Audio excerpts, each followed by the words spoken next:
తెలంగాణ రాజకీయం రేవంత్ రెడ్డి గారి పరిపాలన ఎట్లా అనిపించింది? కేసీఆర్ ఏం బయటికే రావట్లేదు, రేవంత్ రెడ్డి గారి పాలన బాగుందని రావట్లేదా? దేనికని రావట్లేదు? ప్రస్తుతానికి ఆయన అయితే ఓడిపోయారు. ఇక ఆయన ప్రస్తుతానికి రెస్ట్ తీసుకుంటున్నారు. కేసీఆర్ గారు 9 ఏళ్ళు నిరంతర సేవ చేశారు కదా తెలంగాణ రాష్ట్రానికి. రోడ్లు వేశారు, ఔటర్ రింగ్ రోడ్లు వేశారు, అండ్ వాటర్ భగీరథ తీసుకొచ్చారు. ఇవన్నీ కొన్ని మంచి పనులు చేశారు అతను. దాని మీద ఏంటంటే కొంచెం రెస్ట్ తీసుకుంటున్నారు. కానీ ఇంకొక విషయం ఏంటంటే ఈయన పాలన కొంచెం చల్లగా సైలెంట్గా ఉంది. ఒకప్పుడు గాండు అంటున్న పులి ఒక్కసారిగా సైలెంట్ అయిపోయింది. ఎందుకన్నా ప్రజలకు కూడా ఆశ్చర్యంగా ఉంది. సరే మేడం, మీరు అంత కరెక్టేను. అట్లాగే ఒక నాయకుడిని నిలబెట్టి ఆయన పక్క తప్పుకున్నట్టయితే బాగుండేది కదా. ఇప్పుడు ఎవరు మాట్లాడడానికి లేరు, అధికారాన్ని ప్రశ్నించడానికి లేదు, అసెంబ్లీకి రావడం లేదు. ఇలా అయితే రాష్ట్రం ఏంది అనేది ప్రతిపక్షంగా బాధపడుతున్నారు. దాని గురించి ఎందుకు రావట్లేదు అసెంబ్లీకి? ఎవరు రావట్లేదు అసెంబ్లీకి? కేసీఆర్ రావట్లేదు కదా. కేసీఆర్ గారు రావట్లేదంటే ఆయన పక్కన కూర్చున్నాడయా ఇప్పుడు ప్రస్తుతానికి. ఇప్పుడు ఆయన ఏ మాత్రం రేజ్ అయినా ఇదైనా లేనిపోని ఇబ్బందులు పడతారు. అవసరమా ఆ వయసులో ఆయనకి? 29లో చూసుకుందాంలే అని సైలెంట్గా ఉన్నారు. 29లో మళ్ళీ పోటీ చేస్తే పోటీలో ఎవరు వస్తారో ఎవరు నెగ్గుతారో వాళ్ళు చూసుకుంటారు. అంతవరకు కరెక్టే. కానీ ఇప్పుడు నడుస్తున్నటువంటి ప్రభుత్వంలో ఇప్పుడు ఏదైనా టంగు స్లిప్ అయ్యారనుకో లేనిపోని ఇబ్బందులు పడతారు. ఆ అవసరమా ఆయనకి? ఏదో ప్రశాంతమైన జీవితాన్ని ఒక 4 ఏళ్ళు గడుపుదాం అనుకున్నారు. చేశారుగా, చేసినంత వరకు చేశారు. డబుల్ బెడ్రూమ్లు ఇస్తానని చెప్పేసి గద్దెక్కారు. దానికి ముసుకేశారు డబుల్ బెడ్రూమ్లకి. అలా అదేంటది భాగ్యలక్ష్మి బంపర్రా అన్నట్టుగా లక్కీ డ్రా పెట్టారు. ఆ లక్కీ డ్రాలో ఇల్లు, వాకిళ్ళు, సాఫ్ట్వేర్లకి ఉద్యోగాలు అన్ని డబ్బులు గిబ్బులు ఉన్నోడికి వచ్చినాయి ఇల్లులు. పేదవాళ్ళకి అనేవాళ్ళకి ఎవ్వరికి రాలేదు. నేను కూడా ఒక పెట్టుకున్నాను అర్జీ, నాకు కూడా ఇల్లు రాలేదు. ఇప్పుడు నేను కాంగ్రెస్ ప్రభుత్వంలో కూడా పెట్టుకున్నాను, అది కూడా ఎంతవరకు వచ్చిందో తెలియదు. గ్యాస్ సిలిండర్కి పెట్టాను, గ్యాస్ సిలిండర్ 500 రూపాయలు గ్యాస్ సిలిండర్ ఎటుకాకెత్తుకెళ్ళిందో తెలియదు రేవంత్ రెడ్డి గారి హయాంలో. ఒకటి ఆయన ఏం పెట్టకపోయినా, సూపర్ 6 పథకాలు ఏం పెట్టకపోయినా ఆయన ఇల్లు ఇస్తాను, గద్దలితుడిని సీఎం చేస్తాను, ఈ 2 మాటలే చెప్పి ఆయన ఎక్కారు. కాకపోతే ఈ తెలంగాణ స్వతంత్ర పోరాటంలో ఎంతోమంది స్టూడెంట్స్, ఎంతోమంది లీడర్లు, ఎంతోమంది కాలేజీ యూనియన్ లీడర్లు బలైపోయారు. వాళ్ళ తల్లిదండ్రులకు వాళ్ళు లేకుండా పోయారు. కానీ వీళ్ళ పిల్లలు ఎవరు లేకుండా లేరు కదా. కేసీఆర్ గారు పిల్లలలో కేటీఆర్ చచ్చిపోయాడా పెట్రోల్ పోసుకొని? కవిత చచ్చిపోయిందా కృష్ణాలు పోసుకొని? లేకపోతే హరీష్ రావు పిల్లలు చచ్చిపోయారా? లేకపోతే కేటీఆర్ పిల్లలు చచ్చిపోయారా? లేకపోతే కవిత పిల్లలు చచ్చిపోయారా? ఇలా ఒకళ్ళ మీద ఒకళ్ళని శవాల మీద శవాలని పేర్చుకుంటూ అధికారంలోకి వచ్చారు కేసీఆర్ గారు. శవాలను తొక్కుకుంటూ వచ్చాడు. అది ఏంటంటే యువత శవాలను అన్నింటిని తొక్కుకుంటూ వాళ్ళ ఆయుష్ ఈయన పోసుకొని వచ్చాడో, ప్రాణాలు తీసుకొని వచ్చాడు. కానీ వచ్చినందుకు ప్రజలకి న్యాయం చేయలేకపోయారు. ఇప్పుడు ఈసారి వేసాం, ఎలా ఉంది కొత్త ప్రభుత్వం చూద్దామని ఊరుకున్నారు.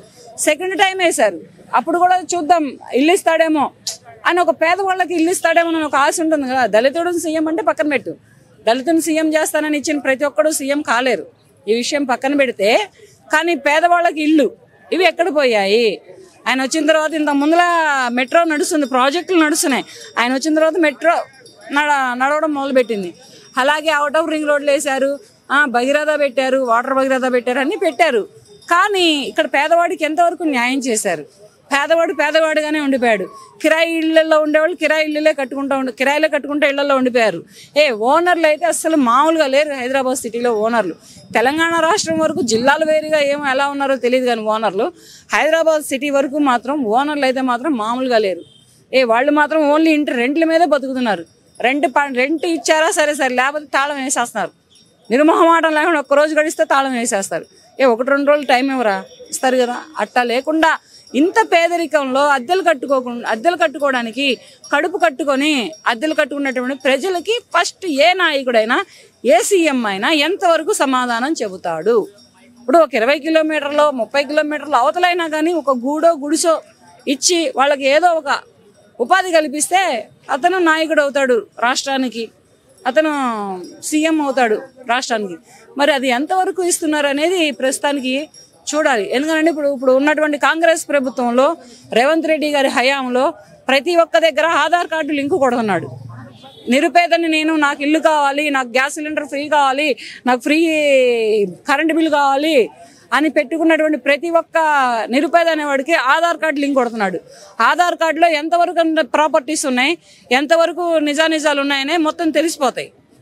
దాని మీద ఎవరైనా నిజమైన పేదవాళ్ళు అనేది చూసి వాళ్ళకి న్యాయం చేస్తారు రేవంత్ రెడ్డి గారు ప్రభుత్వం. కరెక్టేను. కులగణన జరుగుతుంది ఇప్పుడు కాంగ్రెస్ పార్టీ ఇక్కడ తెలంగాణ పరంగా. ఆ కులగణన వలన మంచి జరిగింది అంటారు, చెడు జరిగింది అంటారు? అసలు ఈ కులగణన అనేది ఎందుకు వచ్చింది? ఈ కులగణన అంటే ఏంటది? మహారాష్ట్రలో కులగణన ఏంటంటే ఏ కాస్టాలు ఎక్కువగా ఉండారు, ఎవరు ఎక్కువగా ఉండారు అని చెప్పేసి ఒక కులగణన తీస్తారు. కులాలు మతాలనే మనం పెట్టుకున్నాయి, అంతేగాని కులం అనేది ఒక మనిషి పెట్టుకున్నాడు. ఇంటి పేరేంటి, కులం ఏంటి, మతం ఏంటి, ఒంటి పేరేంటి, ఇవన్నీ మనిషి సృష్టించుకున్న సృష్టి. మనుషుల కల్లా దేవుడు సృష్టించిన సృష్టి ఏంటంటే రెండు కులాలు, ఒక ఆడ కులం, ఒక మగ కులం, మిగతాది సృష్టి కులం, కాలం కులం ఒకటే. ఈ కులాలు ఉన్నాయి కానీ కులగణనలు పెట్టుకొని కులగర్జనలు పెట్టుకుంటే ఈసారి కులగణన అనే వస్తే ప్రజలు ఎంబడబడి కొడతారు. మన తెలంగాణ రాష్ట్రమే కానీ ఆంధ్రప్రదేశ్ తెలుగు రాష్ట్రాలలోనే కానీ ఈ కులాలు వేరుగా ఎంతమంది ఉన్నారు ఏంటి అనేది ఒకటి తీశారనుకో, ఏ ప్రజలైనా కానీ వెంటబడి సీఎం అని కూడా చూడకుండా తరిం కొడతారు. ఎందుకనంటే ఇక్కడ కులాలు పనిచేయవు. నీకు ఏ కులం, రైతు బియ్యం పండించే రైతు ఏ కులమాయా? మాదిగ కులమా, మాల కులమా, తెలగ కులమా, కాపు కులమా, లేదా కమ్మ కులమా, రెడ్డి కులమా, వెలమ కులమా? వాడు పండిస్తున్న పంటను మనం తినట్లేదా? కూరగాయలు పండించే రైతు ఏ కులమాయా? తినట్లేదా? తీస్తారు, డ్రైనేజీలు తీస్తారు, వాళ్ళు ఏ కులమాయా? మన డ్రైనేజీలు మొత్తం పోవట్లేదా? రోడ్డు మీద హోటల్లో తింటామాయా? వాడిదే కులం, వాడి చేత్తో వేస్తే తినట్లేదా? ఇటువంటి ఇక్కడ లేని కుల వ్యత్యాసం, ఇక్కడ లేని కులంలో ఉన్నటువంటి విభేదాలు ఈ ఎలక్షన్స్, ఈ ఎన్నికలు వచ్చేటప్పటికి ఎందుకు పెట్టుకుంటున్నారు కులగణాలని? ఇవన్నీ కావు. రైతు పండించేవాడే కులమో తెలియదు, పని చేసేవాడే కులమో తెలియదు. అందాక దానికి మా ఇంటికి వచ్చి పని చేసేది పని మనిషి, ఆమెదేం కులమో తెలుసా? మనిషి కులం అనేది చూసుకోవాలి, అంతేగాని కులగణాలలో కులగజ్జీలు పెట్టుకుంటే కులాలు గిలాలు తరిం కొడతాయి. ఈ కులాలు అనేవి వేసి పక్కన పెట్టేసేసి మన దేశంలో, మన ఇండియన్ కంట్రీలో మనం ఉంటున్నంత వరకు రాష్ట్రానికి సీఎంగా నేనున్నంత వరకు నేను ప్రజలకి ఎంతవరకు న్యాయం చేశాను, ఇది ఎంచుకోవాలి. ఫస్ట్ ప్రజలలో పేదవాళ్ళకి మెయిన్, ఇల్లు వాకిలు లేని వాళ్ళకి, గూడు గుడిసె లేని వాళ్ళకి, రోడ్లమ్మడే పూరి గుడిసెలలో డేరాలు వేసుకొని ఉండే వాళ్ళకి, కిరాయిలు కట్టుకోలేక ఇబ్బందులు పడుతున్న అటువంటి మిడిల్ క్లాస్ ఫ్యామిలీలకి నేననే ఒక సీఎం అయినటువంటి నేను ఎంతవరకు న్యాయం చేశాను అనేది నువ్వు ఒక సీఎం పదవిలో ఉన్నవాడివి ఆలోచించుకోవాలి. కానీ అదేమీ లేకుండా ఈ కులాన్ని పక్క మతాన్ని పక్క తీసుకొస్తే మత కులాలు కొట్టుకొని చేస్తాయి. కానీ ఇక్కడ ఎవరు ప్రాణాలు పోయవు. ప్రాణం తీసేదే మతం కులం, ఎదుటి వ్యక్తికి ప్రాణం తీసేదే మతం కులం. ఇదే కానీ ఈ కులాలు గిలాలు తీసేసి ఫస్ట్ నువ్వు పేదవాడికి ఎంతవరకు న్యాయం చేస్తున్నావు, మిడిల్ క్లాస్ వాడికి నువ్వు ఎంతవరకు న్యాయం చేస్తున్నావు, ఇది చూసుకుంటే నీకు ఇంకా నెక్స్ట్ టైం నువ్వే నెక్స్ట్ ఎలక్షన్స్లో ఆ న్యాయం చేసిన న్యాయాన్ని బట్టి, నీ ద్వారా పొందిన లబ్ధిని బట్టి ఆ ప్రజలు అనేవాళ్ళు ఇంకా నలుగురికి చెప్పుకొని ఓట్లు నీకేసి గెలిపిస్తారు. ఇట్లా ఉండాలి, అంతేగాని ఈ కులాలు గణాలు అనేవి పట్టుకుంటే గుళ్ళో గంట మోగించుకున్నట్టే. ఒకటన్న రేవంత్ రెడ్డి పరిపాలన 3 నాళ్ళ ముచ్చటగా మారింది. ఈ రోజు రాష్ట్రంలో ప్రతి ఒక్క యువత కానివ్వండి, లేకుంటే ఆటో కార్మికులు కానివ్వండి, రైతులు కానివ్వండి, విద్యార్థులు కానివ్వండి, అందరూ కన్నీర్లు పర్యంతం అవుతున్నారు. అసలు ఎక్కడ కూడా ఎవ్వరు కూడా సంతోషంగా ఉన్న పరిస్థితి లేదు. అది రేవంత్ అన్న ఎక్కడన్నా, రేవంత్ అన్న మీకు ఓటేసిన కర్మానికి మేము ఈరోజు రోడ్ల మీద ఆడుకుంటున్నామన్నా. ఇప్పుడు రేవంత్ అన్న కావాలని మేము ఏరుకోరి మరి తీసుకోవడం జరిగింది. ఈరోజు చూస్తే 1,00,000 రూపాయలను తులం బంగారం ఇస్తాడు. తులం బంగారం కాదన్న, ఒక యూరియా బస్తీ అన్న ఈరోజు రోడ్డు మీద ధర్నాలు, రాస్తారోకోలు, నిరాహారాలు దీక్షలు చేయాల్సి వస్తుంది కేవలం ఒక యూరియా బస్తా కోసం. మమ్మల్ని ఇంత గోసపుచ్చుకుంటున్నావన్నా. ఇక నువ్వు రాష్ట్రాన్ని ఏం పరిపాలిస్తావన్నా? యూరియా బస్తానే ఇవ్వలేని మనవి రేపు రాష్ట్రాన్ని ఏ విధంగా పరిపాలిస్తావు చెప్పు? ఇప్పటికే విద్యార్థులు చనిపోతున్నారు, ఆటో డ్రైవర్లు అనేక మంది చనిపోయారు. ఎక్కడ చూసినా కూడా సంక్షేమాన్ని లేనా. రానున్న రోజులలో ఇంకొక వారం 10 రోజులలో దసరా వస్తుందన్న. కేసీఆర్ దసరాకు కేవలం చీరలు ఇచ్చాడు. చీరలు కాదు, నేను 4 చీరలు ఇస్తా, 5 చీరలు ఇస్తా అన్నావు. ఏదన్నా నువ్వు గతంలో పోయిన సంవత్సరం ఇవ్వలేదు, ఈ సంవత్సరం అన్న ఇస్తావయ్యా అన్న. అసలు నువ్వు ఏది ఇస్తున్నావు అన్న? కనీసం ఒక మహిళలకు కనీసం ఒక చీర కూడా ఇవ్వట్లేదు నీ ప్రభుత్వం. అసలు ఎక్కడన్నా నీ 6 గ్యారంటీలు ఎక్కడన్నా ఒక్కటి కూడా నెరవేర్చలేదు. ఇది కదా ప్రజలు అసలు అద్దు అని అనుకున్నదే ఇది, మీరు చేసింది కూడా ఇదే. మళ్ళీ కేసీఆర్ వెళ్తారండి, తప్పకుండా వెళ్తారు. ఎందుకంటే ఆరోగ్యం బాగాలేదు కాబట్టి తప్పకుండా వెళ్తారండి. సింహం వచ్చిందంటే వాళ్ళు ఎవ్వడు కూడా ఉండడాన్ని. అందరూ మళ్ళీ కూడా అసెంబ్లీ గేటు కూడా దాటరు. ఇప్పుడు సింహం రాబోతుంది త్వరలోనే. తప్పకుండా కేసీఆర్ గారు మళ్ళీ ఆరోగ్యంగా అసెంబ్లీ అడుగుపెట్టాలని ఒక కార్యకర్త కానివ్వండి, ఒక సామాన్య పౌరుడిగా కోరుకుంటున్నాను. ఎందుకంటే గతంలో మనం చూసిన ఇప్పుడు అభివృద్ధి ఏదైతే ఉందో అది ఎవ్వరు కూడా భవిష్యత్తులో ఇంకా ఎవరు కూడా చేయలేరండి. అది కేసీఆర్ తప్పించి నాకు తెలిసి దేశంలో ఎవరు కూడా చేయలేరండి. ఎందుకనంటే ఇప్పుడు మనం చూసినట్టయితే గత 5-10 సంవత్సరాల్లోనే పెద్ద కాళేశ్వరం ప్రాజెక్ట్ అనేది కట్టడం జరిగింది. అది యాదాద్రి గుట్ట కట్టడం జరిగింది. అదేవిధంగా పోలీస్ కమాండ్ కంట్రోల్ కట్టడం జరిగింది. అదేవిధంగా కేబుల్ బ్రిడ్జ్లు, అండర్ పాస్లు, అదేవిధంగా పెద్ద ఐటీ టెక్నాలజీ ఎన్ని అంటే చెప్పుకుంటా పోతే సరిపోదండి.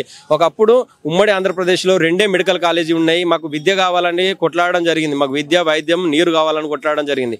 సో అవన్నీ కూడా కేసీఆర్ తీర్చారు కేవలం 5-10 సంవత్సరాల్లో. ఎందుకంటే ఇప్పుడు మీరు చూసినట్టయితే గతంలో 2 మెడికల్ కాలేజీలు ఉంటే ఈరోజు 27 మెడికల్ కాలేజీలు అయినాయి. అంటే ప్రతి ఒక్క జిల్లాకు ఒక మెడికల్ కాలేజ్ తెచ్చాడు.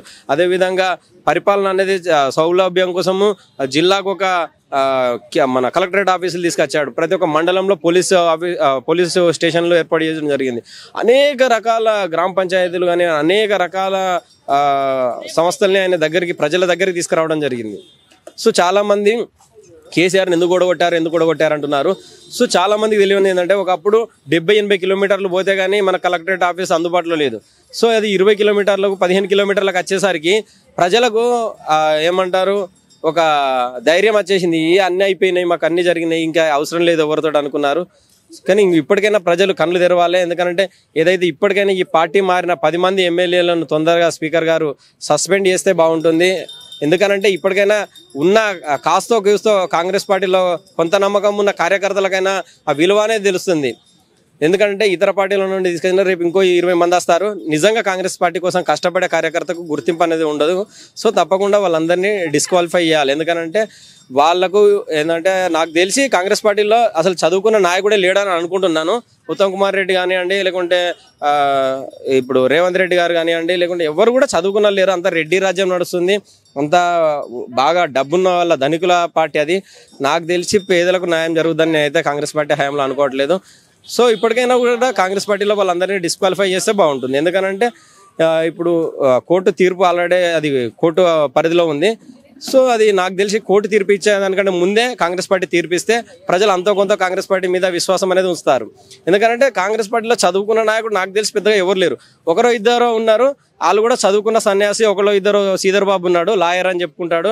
ఆయన లాయరు, వాళ్ళ భార్య అడవి, వాళ్ళ కలెక్టరేట్. వాళ్ళన్నా కొంచెం చదువుకున్న నాయకులన్నా కూడా కొంచెం ఇట్లాంటి ఎవరైతే పార్టీ ఫిరాయింపులు చేసిన నాయకులు ఉంటారో వాళ్ళ మీద పార్టీ ఫిరాయింపుల చట్టం కింద అయినా వాళ్ళని డిస్క్వాలిఫై చేస్తే బాగుంటుంది.